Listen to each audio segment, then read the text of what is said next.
Mabuting araw sa inyong lahat, mga mahal naming mga kababaihan at kababayan na nakikinig ngayon sa aming channel na.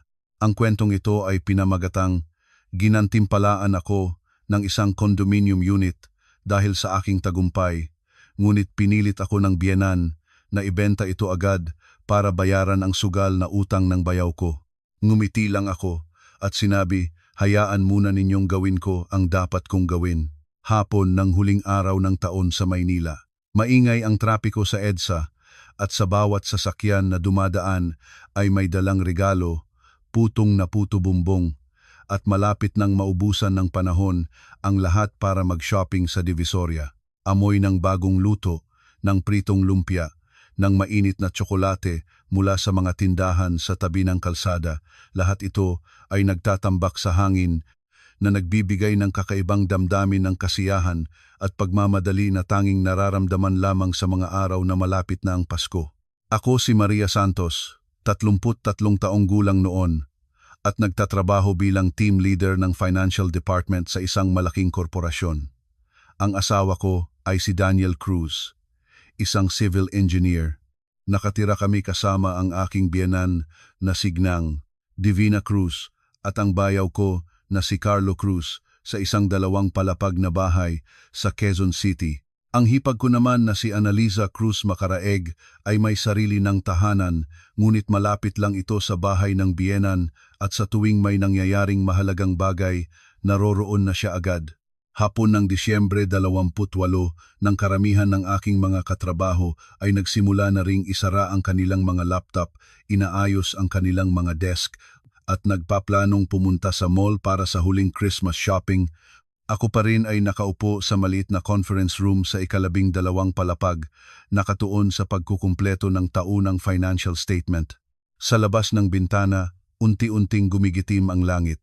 Sa loob ng kwarto, tanging ang tunog ng keyboard at ang malamig na hangin ng aircon ang maririnig. 3 taon na ang nagdaan at lagi akong itinatapon sa pinakamahirap na mga proyekto, sa pinakamapanganib na mga pagtatapos ng quarter. May mga gabing umuwi akong naglalakad sa gitna ng mga niyagang ilaw ng lungsod. May mga panahon ng agarang pagsamasama ng kumpanya kung saan natutulog akong panandalian sa maliit na sofa sa opisina, gigising ng umaga, maghuhugas ng mukha sa banyo at babalik na agad sa trabaho.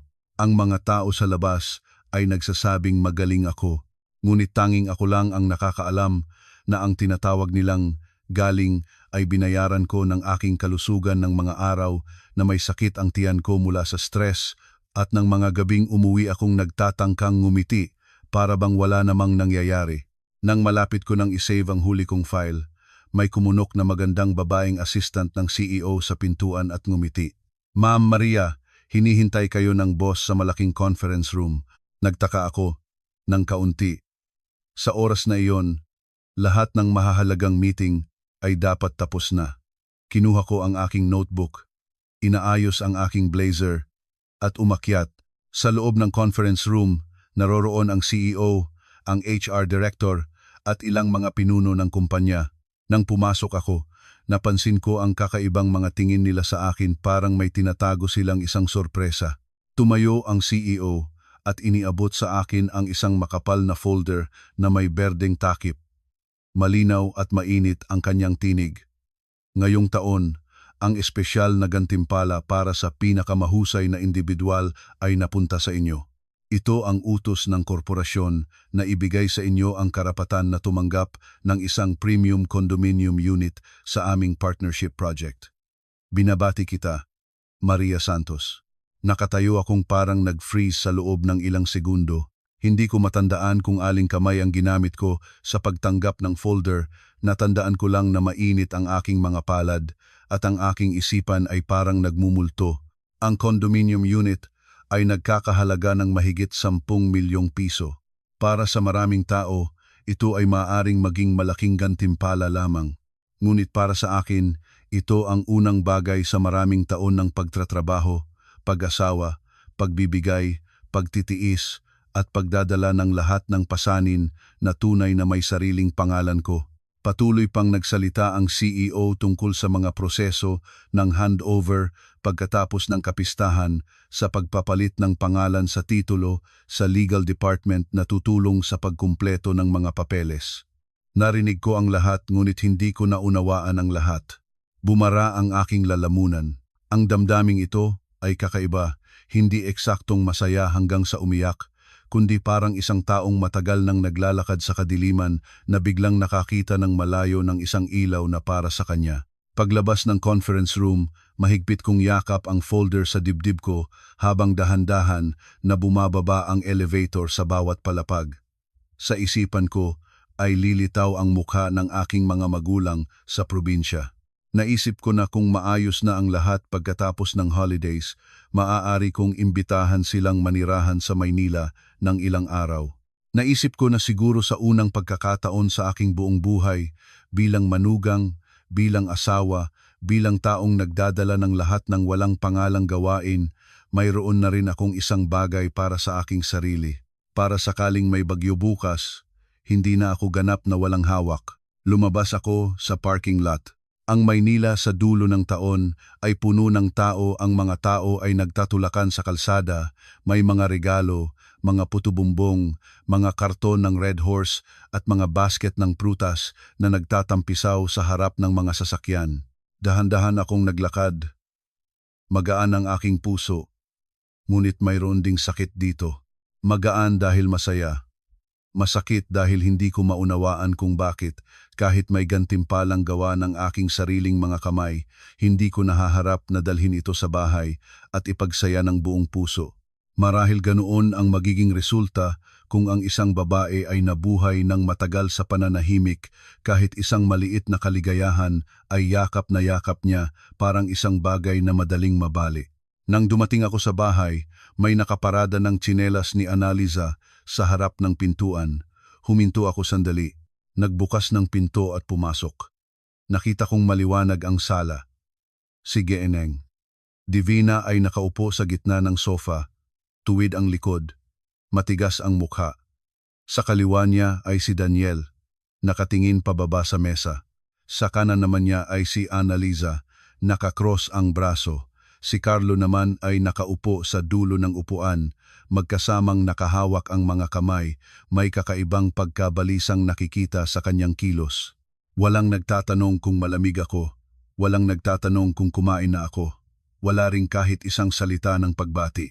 Hindi pa ako nakakalagay ng bag ko nang tumitig si Gneng, Divina sa folder sa aking kamay at malinaw na nagsalita.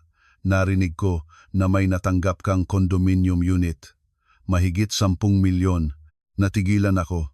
Hindi ko pa naikukwento sa kahit sino sa bahay ang bagay na ito.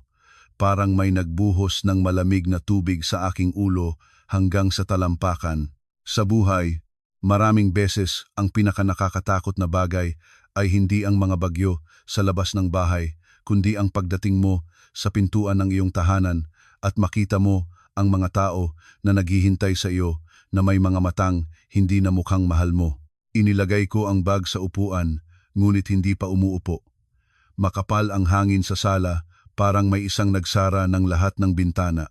Sa labas, maririnig pa rin ang mga ingay ng trapiko, ng mga tindahan sa kalsada, ng amoy ng pagkaing niluluto sa kabilang bahay.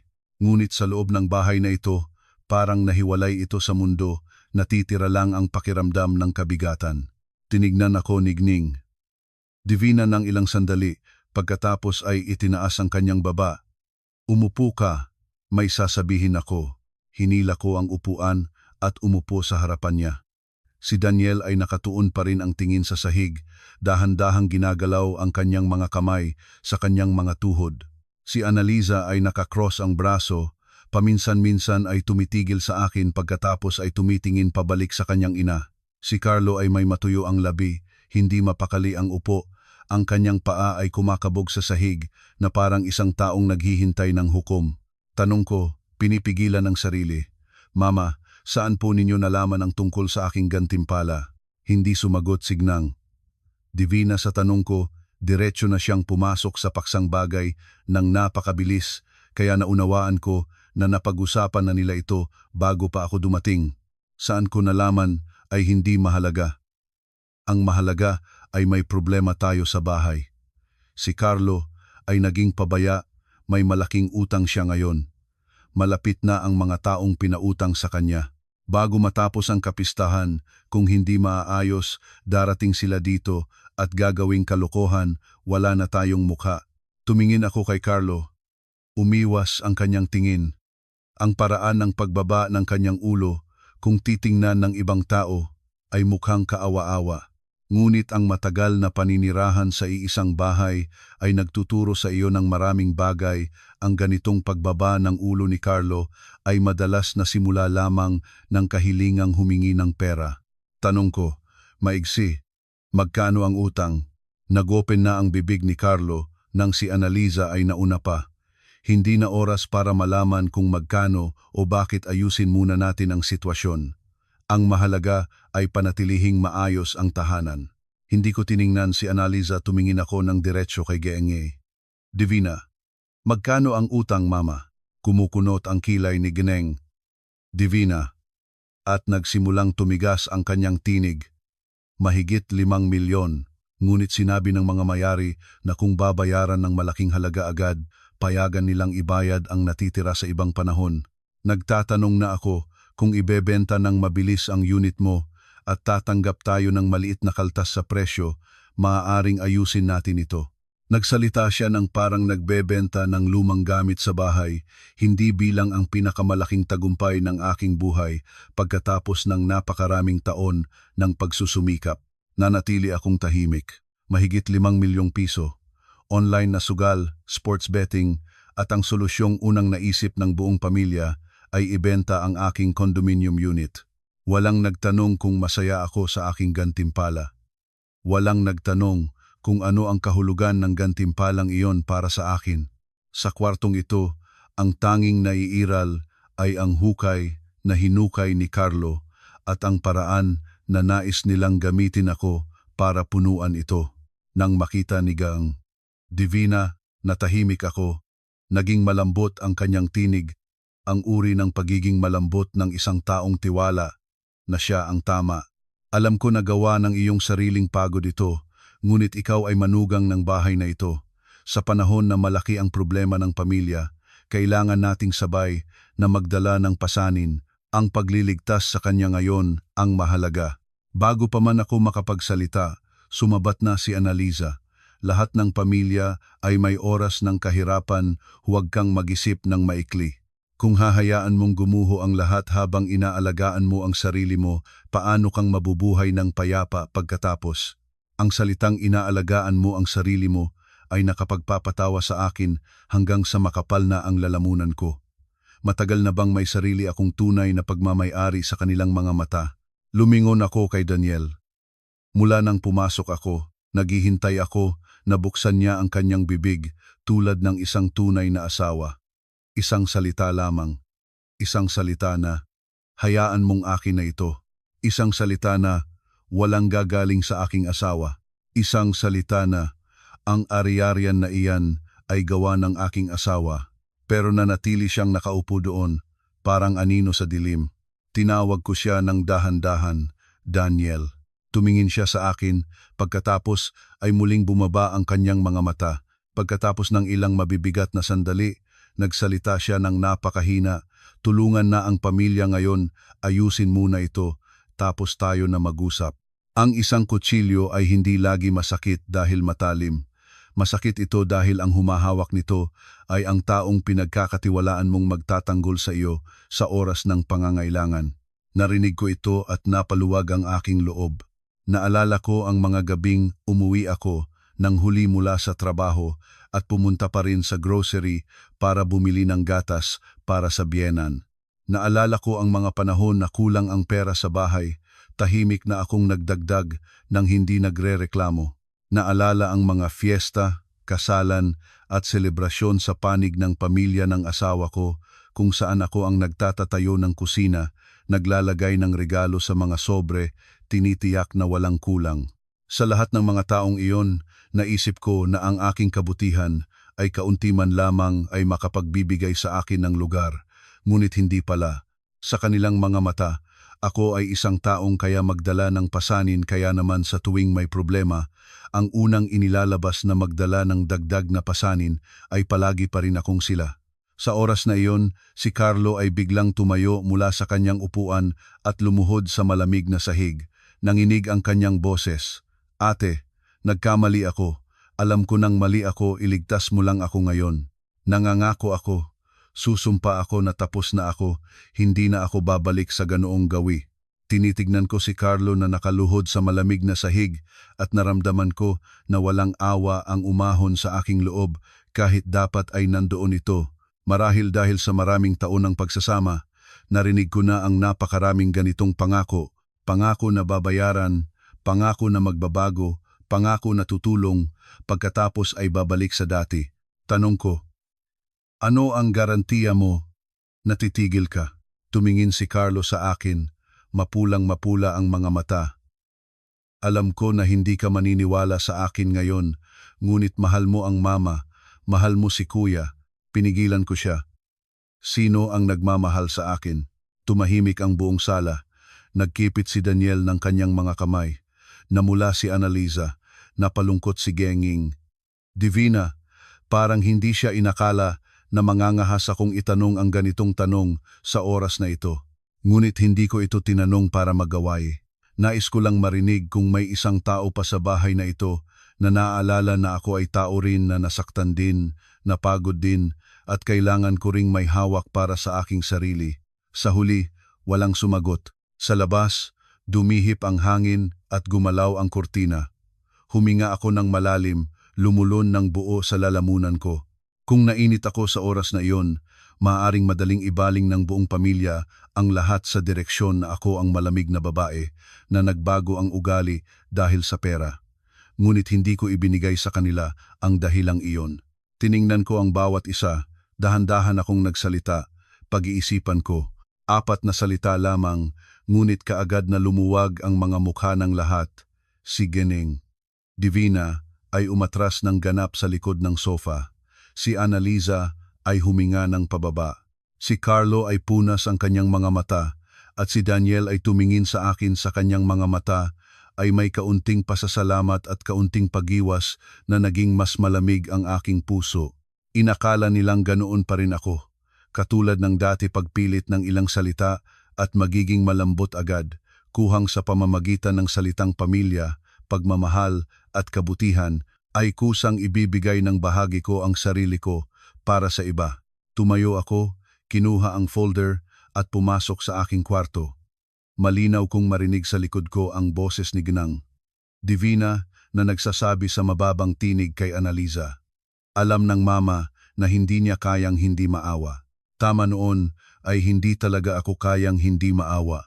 Ngunit sa gabi na iyon, sa unang pagkakataon sa aking buong buhay bilang manugang, nagsimula akong maunawaan na ang puso ng isang tao, kung paulit-ulit na nahahamon, ay isang araw ay hindi na magiging malambot. Isinara ko ang pintuan ng aking kwarto, ngunit hindi ko agad inilapat ang trangka. Hindi ito dahil sa kapabayaan, nais ko pa ring marinig kung may sasabihin pa sila. At siyempre, habang inilalagay ko ang folder sa kama, narinig ko ang boses ni Geenging. Divina sa sala, hayaan muna siya sandali. Kilala ko si Maria, matigas ang bibig pero mapagpasensya namang buhay. Baba ang tinig ni Annalisa. Natatakot ako na hahawakan niya ito ng mahigpit. Kaagad na sumagot si Gengeng. Divina, malinaw ang boses. Kahit magbago siya, manugang pa rin siya sa bahay na ito. Isang unit na hindi pa niya hawak ang susi, talikuran ba niya ang kanyang bayaw. Nakatayo akong tahimik sa loob at pati na rin ang mga dulo ng aking mga daliri ay lumamig. Hindi ko bago ang ganitong paraan ng pagsasalita. Sa loob ng maraming taon, sa tuwing may bagay sa bahay na nangangailangan ng pera, ng pagsisikap, ng pagpapakumbaba, ang unang binabanggit ay lagi akong sila. Ngunit sa mga nakaraang pagkakataon, may kaunting pagtatago pa ito. Ngunit ngayong gabi, lahat ng mga tela ay hinila na. Umupo ako sa dulo ng kama, inilagay ang folder sa aking hita, at binuksan ito muli. Mula nang umalis sa opisina, hawak-hawak ko ito. Dumating sa bahay, hindi ko pa ito binitawan. Sa buong usapan sa sala, hawak pa rin ng folder ang aking mga kamay. Nang tumayo at pumasok lamang sa kwarto, ay nagkaroon ako ng puwang para suriin ang bawat bagay. Hindi ko maintindihan kung bakit ko ginawa ito. Marahil ang instinct ng isang taong nagtatrabaho sa finance ay laging nagtitiwala sa puti at itim ng papel kaysa sa salita. Marahil din dahil sa oras na iyon, may naramdaman na akong masamang kutob. Isa-isa kong inilabas ang mga dokumento, iniayos sa kama ayon sa pagkakasunod, desisyon ng paggawad ng gantimpala, kasulatang nagpapatunay ng karapatang tumanggap ng unit, legal na paglalahad ng proyekto, gabay sa pagkumpleto ng mga proseso pagkatapos ng holiday, isang kopya ng impormasyon ng unit. Tumigil ako ng bigla. Nasaan ang kopya? Muling binibilang minsan, 2 beses, 3 beses. Makapal pa rin ang folder, ngunit ang partikular na kopyang malinaw kong natandaang nakakabit sa buong set ng mga dokumento ay wala na. Nakatayo akong tahimik at ang aking mga mata ay nakadikit sa mga papel na parang hindi ko mapaniwalaan ang aking sarili. Malinaw sa isipan ko ang eksena ng pagtanggap ng folder sa conference room. Lumabas ako sa hallway, tumigil sa tabi ng glass wall, at mabilis na binuksan ito para makita ang aking pangalan sa desisyon. Sa oras na iyon, ang kopya ay naroroon pa sa loob ng set ng mga papeles, ibig sabihin na wala lamang ito pagkatapos kong umuwi sa bahay. Tumingin ako sa pinto ng kwarto. Sa labas, narinig ko ang mababang tunog ng TV, ang pagdragging ng tsinelas ni Carlo sa sahig ng hallway, ang tunog ng mga pinggan sa kusina. Lahat ng pamilyar na tunog ay biglang naging kakaibang nakakabalisa. Dahil ngayon ay naunawaan ko, may isang tao na nagbukas ng folder ko at tiningnan ito, hindi niya sinasadya. Hindi lang napansin, kundi talagang binuksan, sinaliksik at kinuha ang isang pahina. Naalala ko ang sandaling pagpasok ko sa bahay. Hawak ko ang folder at nakatitig sa ito si Ginang, Divina. Si Annalisa ay handa na. Si Carlo ay balisa. Si Daniel ay umiiwas ng tingin. Parang lahat sila ay naghihintay ng eksaktong bagay na iyon. Mahigpit na hinawakan ko ang gilid ng papel hanggang kulubot ang sulok. Kung presyon lamang ito sa pamamagitan ng salita, maaari pa akong mag-isip na sila ay masyadong nagmamadali, ngunit ang aking mga dokumento ay may naghipo na. Iyon ay ibang bagay. Ipinapakita nito na sa isipan ng isang tao ay mayroon ng susunod na hakbang, hindi lamang simpleng paghingi sa akin. Tumayo ako at lumapit sa dresser ko. Binuksan ang drawer at kinuha ang maliit na kayumangging notebook na karaniwang ginagamit ko para itala ang mga gastos sa bahay. Hindi agad sumulat, hawak lang ang ballpen at malagkit ang mga palad ko ng pawis. May mga pagkakataon na hindi pa alam ng isang tao kung paano dapat tumugon, ngunit ang katawan ay kusang nauunawaan na kailangan pang magpanatili ng bakas. Sa labas ng pintuan, 2 maalwan na katok. "Maria, natutulog ka na ba?" Hindi agad sumagot. Muli niyang sinabi ng pababa, "Huwag kang mag-isip ng masama, si Mama ay para lang sa kapakanan ni Carlo." Natawa ako ng halos hindi naririnig, halos parang hininga lamang na lumabas mula sa ilong ko. Para sa kapakanan ni Carlo. Isang pariralang mukhang makatarungan, ngunit ang lahat ng nakakatago sa salitang kapakanan, para sa kapakanan niyan.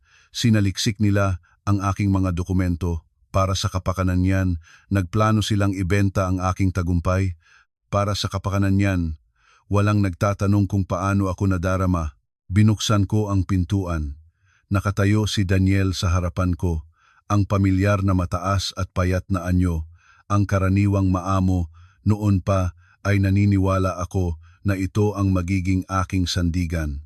Nagmamadaling nakatingin sa akin, may kaunting takot. Tanong ko ng diretso, "May naghipo na ba sa aking mga dokumento?" Nagulat si Daniel ng bahagya, pagkatapos ay kaagad niyang umiling. "Siguro ikaw mismo ang hindi kumpleto sa paglagay." Tinitignan ko siya nang hindi nagkukurap. Natandaan ko na kumpleto ang lahat. Tahimik si Daniel ng ilang segundo, pagkatapos ay nagbanggit ng ilang salita magaan tulad ng balahibo. "Hayaan na, naroroon pa naman ang mga dokumentong. Isang kopya lang naman iyon, ano ang mahalaga roon?" Ang salitang "ano ang mahalaga" ang nagpasara ng aking lalamunan. Sa buhay, Napakaraming bagay ang nagsisimula sa ano ang mahalaga roon. Mangungutang ng iilang daan, ano ang mahalaga. Gagamitin ang pangalan ng hipag para umutang, ano ang mahalaga. Titingnan ang aking mga dokumento ng gantimpala, ano ang mahalaga. At mula sa mga ano ang mahalaga na iyon, tapak-tapak na ginagamit ng mga tao ang buhay mo, gamit ang kanilang sapatos pabalik-balik hanggang sa mapagod, at para sa kanila ay normal pa rin ito. Hindi na ako nakipagtalo. Isinara ko ang pintuan, itinrangka mula sa loob. Pagkatapos ay umupo sa mesa, binuksan ang notebook at sumulat ng isang maikling linya. Disyembre 28, hating gabi. Kulang sa folder ang isang kopya. May naghipo ng aking mga dokumentong walang pahintulot. Pagkatapos sumulat, ibinaba ko ang ballpen at nanatiling tahimik ng matagal. Gabi na iyon, hindi ako umiyak. Hindi rin ako nagalit at kumabog ng mesa o humakbang palabas para harapin ang bawat isa. Ang naramdaman ko ay hindi na galit. Ito ay isang uri ng lamig na malalim na napakalalim hanggang sa hindi kapanipaniwalang kalinawan ng isipan. Naunawaan ko na nakarating na ako sa ibang hangganan. Kung dati ay maaari pa akong maglokohan sa sarili ko na ang pamilya ng asawa ko ay walang malasakit lamang, sanay umasa, nagmamahal sa anak nang walang pag-iisip, ngayon ay hindi na. Dahil ang isang mabuting tao ay maaaring magsalita ng mali, ang isang nagmamadaling tao ay maaaring lumampas sa hangganan, ngunit ang isang taong lihim na humipo sa iyong mga dokumentong wala kang pahintulot ay hindi na aksidente pa iyon. Pinagsamantalahan na nila ang aking pagsisikap bilang isang bagay na magagamit at naunawaan ko. Kung patuloy akong magiging malambot ngayon mula sa isang pahina na tinanggal maaaring isang araw, ang mismong bahagi ng aking buhay ay unti-unting kukunin sa ilalim ng pangalang pamilya. Gabi na iyon. Pagkatapos ng aking sulat sa notebook, matagal akong nakaupo sa gilid ng kama. Sa labas ng bintana, ang hanging amihan ay humihinga sa puwang ng bintana, tuyo at mapamanghi. Sa loob ng kwarto, napansin kong matagal nang natutulog si Daniel sa upuan malapit sa desk. Marahil, naunawaan niyang hindi ko nais pang makipag-usap, hindi ko siya nilingon, at wala na akong lakas para magtanong ng simpleng salita tulad ng dati. Pagkatapos, tulad ng isang ugali ng pagtatanggol sa sarili, nagsimulang bumalik ang aking isipan sa nakaraan sa panahong 6 na taon ang nakalipas, nang naniniwala pa ako na ang kasal na ito ay tamang pagpili.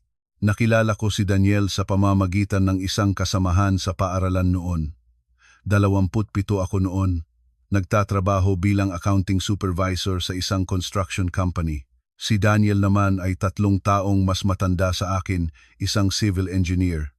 Hindi siya kabilang sa mga lalaking matamis magsalita o mapagpakitang maging galante.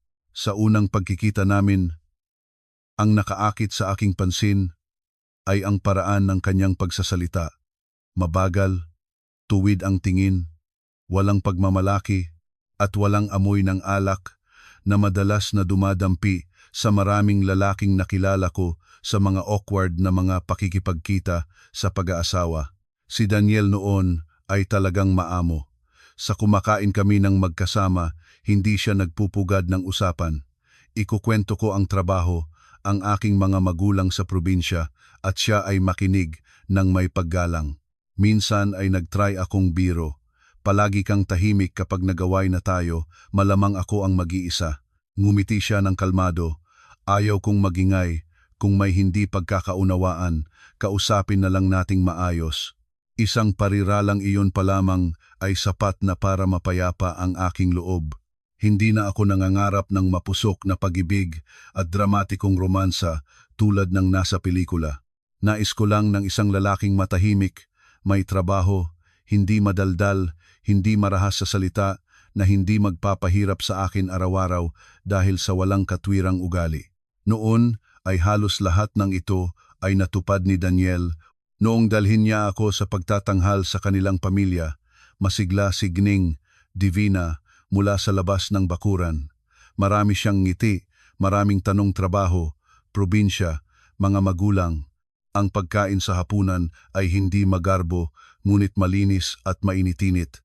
May litso ng manok, sopas na may gulay, tapa at isang mangkok ng patis na may sili.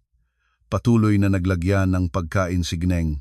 Divina sa aking pinggan, nagsasabi, walang kayamanan ang bahay namin, ngunit naniniwala kami sa pagpapahalaga sa pamilya, basta nagmamahal kayo sa isa't isa, ay sapat na iyon. Ang mga salitang iyon noon ay nagpakumpiyansa sa akin. Ang aking pamilya sa probinsya ay hindi marunong loob, at ang aking mga magulang ay matino, ngunit palagi silang nagtitipid. Alam ko ang ibig sabihin ng pagiging maikli ng budget. Kaya naman nang marinig ko ang pamilya ng lalaki na nagsasabing hindi kailangan ng pera, akala ko ay nakahanap ako ng isang pamilyang tama na hindi nagbibigay ng labis na kahulugan sa pera. Si Carlo noon ay bago pa maging 20 ang gulang, mabilis, masigla, palaistorya. Nang makita niyang dinala ng kuya ang nobya niya, ngumiti siya ng buong buo. Ate, kapag naging manugang ka namin, siguradong maliliwanagan ang bahay namin. Ngumiti lamang ako bilang kurtesya. Si Annalisa naman ay naroroon din noon at nagsalita ng medyo magkaibigang mga tanong kung alam ko ba magluto, kung sanay na ba akong mabuhay kasama ang maraming tao. Pagkatapos ay ngumiti. Si mama namin ay labis na nagmamahal sa mga anak, ngunit isa siyang mabuting tao, sisanayin ka lang sa bahay namin. Lahat ay tama-tama lang, hindi sobrang masigla kaya mukhang gawa-gawa, ngunit wala ring bahaging nagbibigay ng dahilan para magatubili. Totoo, sa pagbabalik tanaw ngayon, hindi ko masasabi na niloko nila ako mula simula. Hindi iyon ang nakakatakot. Ang nakakatakot ay nandito. Maraming pamilya sa simula ay hindi masama sa lawak na halata, unti-unti silang nagsanay na tumatanggap ng mas marami mula sa iyo, mas madaling kumuha mula sa iyo, at pagkatapos ay tinitingnan ito bilang karapat-dapat. Pagkatapos ng kasal, lumipat ako sa bahay ng asawa ko. 2 palapag ang bahay, luma ngunit malinis. Matagal nang namatay ang biyunan, kaya si Gneng. Divina ay nag-iisa sa pagpapalaki ng 2 anak na lalaki. Si Annalisa ay may sariling bahay malapit doon at paminsan-minsang dumadating. Sa mga unang buwan, talagang gustong maging isang mabuting manugang. Pagdating ko mula sa trabaho, magpapalit ng damit at bababa sa kusina para tumulong sa pagluluto. Sa weekend, nagwawalis ng bahay, naghuhugas ng kurtina, nagpapalit ng bedsheets, nag-aayos ng cabinet sa kusina. Si Gneng. Divina ay